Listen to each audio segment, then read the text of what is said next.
അസ്സലാമു അലൈക്കും വറഹ്മത്തുള്ളാഹി വബറകാതുഹു. നഹ്മദുഹു വനുസല്ലി അലാ റസൂലിഹിൽ കരീം. അമ്മാ ബഅദ്.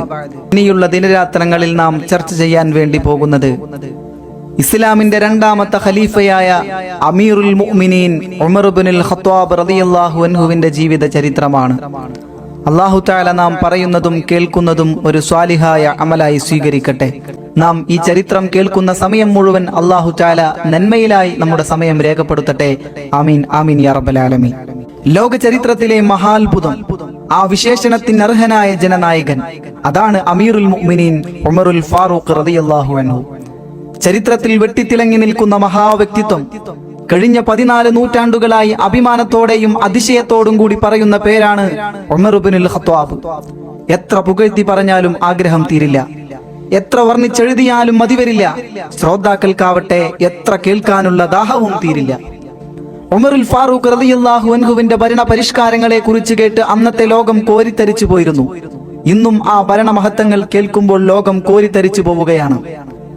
അറേബ്യയിലെ പ്രസിദ്ധമായ ഒരു ഗോത്രമാണ് ബനു അദി. ഖുറൈശി ഗോത്രത്തിന്റെ ഒരു ശാഖയാണ് ബനു അദി. മക്കായുടെ ഭരണത്തിൽ അദി ഗോത്രത്തിനും ചില അവകാശങ്ങൾ ഉണ്ടായിരുന്നു. അദി ഗോത്രത്തിന്റെ നേതാവാണ് നുഫൈൽ. ചെറുപ്പക്കാരനായ നുഫൈൽ കച്ചവടത്തിനും പോരാട്ടത്തിനും മികച്ചു നിന്നു. നുഫൈൽ സുന്ദരിയായ ജയ്ദാഇനെ വിവാഹം ചെയ്തു. ജയ്ദാ ഭർത്താവിനെ നന്നായി സ്നേഹിക്കുകയും പരിചരിക്കുകയും ചെയ്തു.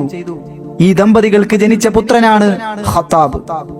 ഗോത്രക്കാരുടെ ഓമനയായി വളർന്നു വന്ന വീരപുത്രൻ ഖത്താബ് വളർന്നു വലുതായി മികച്ച കച്ചവടക്കാരനും യോദ്ധാവുമായി തീർന്നു.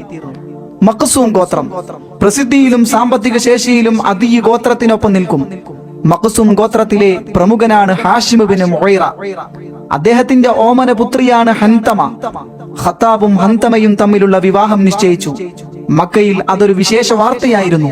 ഇരു ഗോത്രങ്ങളുടെയും അന്തസ്സിനൊത്ത വിധം വിവാഹം നടന്നു. സന്തോഷകരമായ ദാമ്പത്യ ജീവിതം സിദ്ധിച്ചു.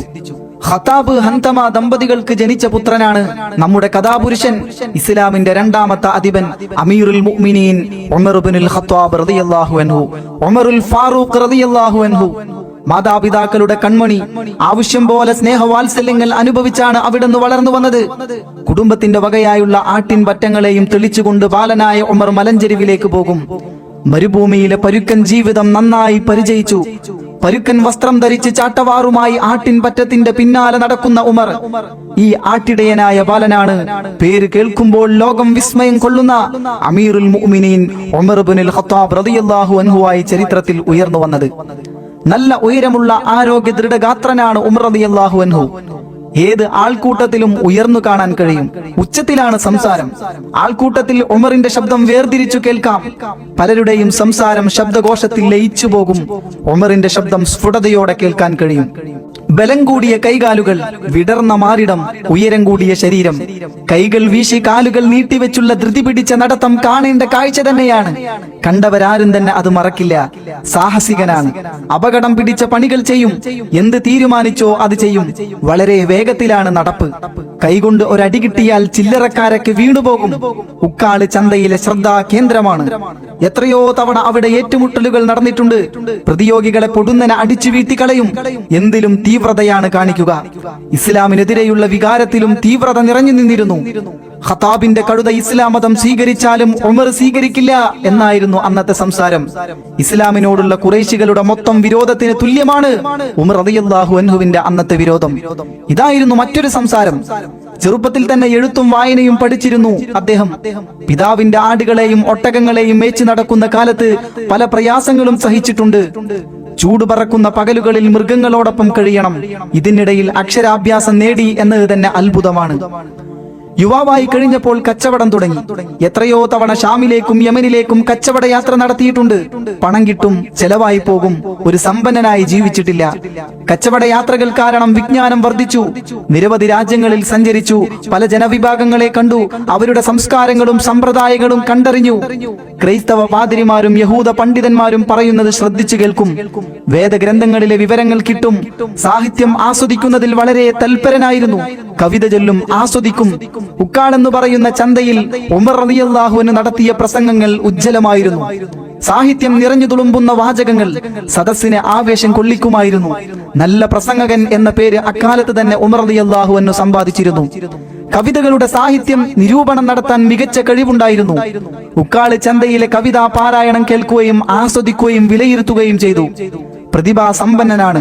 കവി സുഹൈർ അദ്ദേഹത്തിന്റെ കവിതകൾ ഉമറിനെ വല്ലാതെ ആകർഷിച്ചിരുന്നു. ഒരിക്കൽ അബ്ദുല്ലാഹിബ്നു അബ്ബാസുമായി സംസാരിക്കുകയായിരുന്നു ഉമർ റളിയല്ലാഹു അൻഹു. വിഷയം കവിതയാണ്. സംസാരത്തിനിടയിൽ മഹാകവി സുഹൈർ എന്ന് ഉമർ റളിയല്ലാഹു അൻഹു പറഞ്ഞു. അങ്ങനെ പറയാൻ കാരണം എന്തെന്നായി ഇബ്നു അബ്ബാസ് റളിയല്ലാഹു അൻഹു. സുഹൈറിന്റെ ചില വരികൾ ചൊല്ലി തന്റെ വാദം സ്ഥാപിക്കാൻ ഉമർ റളിയല്ലാഹു അൻഹുവിന് കഴിഞ്ഞു. ഉമർ റളിയല്ലാഹു അൻഹു ഇഷ്ടപ്പെട്ട മറ്റൊരു കവിയായിരുന്നു നാബിഗാം. അദ്ദേഹത്തിന്റെ എത്രയോ വരികൾ ഉമർ റളിയല്ലാഹു അൻഹുവിന്റെ ഓർമ്മയിലുണ്ടായിരുന്നു. ഉക്കാള് ചന്തയിൽ ഏറ്റവും പ്രചാരത്തിലുണ്ടായിരുന്നത് ഇംറഉൽ ഖൈസിന്റെ കവിതകളായിരുന്നു. ഉമർ ഇബ്നുൽ ഖത്താബ് റളിയല്ലാഹു അൻഹു ആ കവിതകളുടെയും ആസ്വാദകനായിരുന്നു. ഉമർ റളിയല്ലാഹു അൻഹു ഇംറഉൽ ഖൈസിനെ പ്രശംസിച്ചുകൊണ്ട് ഇങ്ങനെ പറഞ്ഞു: കവികളുടെ ഗുരു ഇംറഉൽ ഖൈസ് ആകുന്നു. കവിതകളുടെ നീരുറവയാണ് അദ്ദേഹത്തിന്റെ വരികൾ. തമീബ് ഇബ്നു നുവൈറ എന്ന കവിയെ ഉമർ ഇബ്നുൽ ഖത്താബ് റളിയല്ലാഹു അൻഹു വളരെയേറെ ആദരിച്ചിരുന്നു. അദ്ദേഹത്തിന്റെ വരികൾ മനഃപ്പാടമാക്കുകയും ഇടയ്ക്കിടെ അപലപിക്കുകയും ചെയ്യുമായിരുന്നു. യാത്രകളിൽ പാട്ടുപാടുക അക്കാലത്ത് പതിവായിരുന്നു. പാട്ട് കേട്ട് ഒട്ടകം ഉത്സാഹിച്ച് നടക്കും. ഉമർ ഇബ്നുൽ ഖത്താബ് റളിയല്ലാഹു അൻഹു യാത്രയിൽ പാട്ട് പാടിയിട്ടുണ്ട്. ഒരിക്കൽ അദ്ദേഹം പറഞ്ഞു: സവാരിക്കാരന്റെ കൂട്ടുകാരന്റെ പാട്ട്. വംശവിവരണം പഠിക്കാനും ഉമർ റളിയല്ലാഹു അൻഹു തൽപരനായിരുന്നു. മക്കളോട് അത് പഠിക്കാൻ ആവശ്യപ്പെട്ടിരുന്നു. കുടുംബ ബന്ധം സുദൃഢമാക്കാൻ അത് സഹായിക്കും. ഉമർ റളിയല്ലാഹു അൻഹു പറഞ്ഞു: കവിത പഠിക്കാത്തവൻ സാഹിത്യം മനസ്സിലാക്കാത്തവനാകുന്നു. ഉക്കാള് സജീവമാക്കാൻ ഉമർ റളിയല്ലാഹു അൻഹു നന്നായി സഹകരിച്ചിരുന്നു. ചെറുപ്പത്തിൽ തന്നെ ആയുധാഭ്യാസം നേടി അന്ന് പ്രചാരത്തിലുള്ള ഏത് ആയുധവും നന്നായി പ്രയോഗിക്കും. യുദ്ധരംഗത്ത് നന്നായി ശോഭിച്ചു. കുതിര സവാരിയിൽ നിപുണനായിരുന്നു. വളരെ വേഗത്തിൽ കുതിരയെ ഓടിച്ചിരുന്നു. വാചാലതയായിരുന്നു മറ്റൊരു ഗുണം. ശുദ്ധമായ ഭാഷയിൽ നന്നായി സംസാരിക്കും. കേൾവിക്കാരുടെ മനസ്സിന്റെ അടിത്തട്ടിലേക്ക് ഇറങ്ങുന്ന വാക്കുകൾ. പിൽക്കാലത്ത് നല്ല പ്രസംഗങ്ങൾ കാഴ്ചവെച്ചിട്ടുണ്ട് അദ്ദേഹം. നല്ല ഗുസ്തിക്കാരനായിരുന്നു. എത്രയോ മല്ലന്മാരെ മലർത്തിയടിച്ചിട്ടുണ്ട് അദ്ദേഹം. വംശപരമ്പര പഠിക്കുന്നതിൽ തൽപരനായിരുന്നു. നിരവധി വ്യക്തികളുടെയും കുടുംബങ്ങളുടെയും വംശപരമ്പര പഠിച്ചു വച്ചിരുന്നു. അന്നത്തെ സാമൂഹിക ജീവിതത്തിൽ ഉന്നത സ്ഥാനമാണ് വഹിച്ചിരുന്നത്. ജാഹിലിയ കാലത്ത് തന്നെ അദ്ദേഹം വലിയ സ്ഥാനങ്ങൾ വഹിച്ചിരുന്നു. തർക്കങ്ങൾ തീർക്കുന്നതിലും പ്രശ്നങ്ങൾ പരിഹരിക്കുന്നതിലും ഉമറിന്റെ കഴിവ് പ്രസിദ്ധമായിരുന്നു. വല്ലാത്ത ബുദ്ധികൂർമ്മത, ഉച്ചത്തിലുള്ള വാചാലമായ സംസാരം, ഈ ഗുണങ്ങൾ നല്ലൊരു മധ്യസ്ഥനായി തീരാൻ അദ്ദേഹത്തെ സഹായിച്ചു. കറുത്ത കുതിരപ്പുറത്ത് കയറി അതിവേഗം ഓടിച്ചു പോകുന്ന ഉമറിന്റെ രൂപം മക്കക്കാരുടെ മനസ്സിൽ മായാതെ നിന്നു.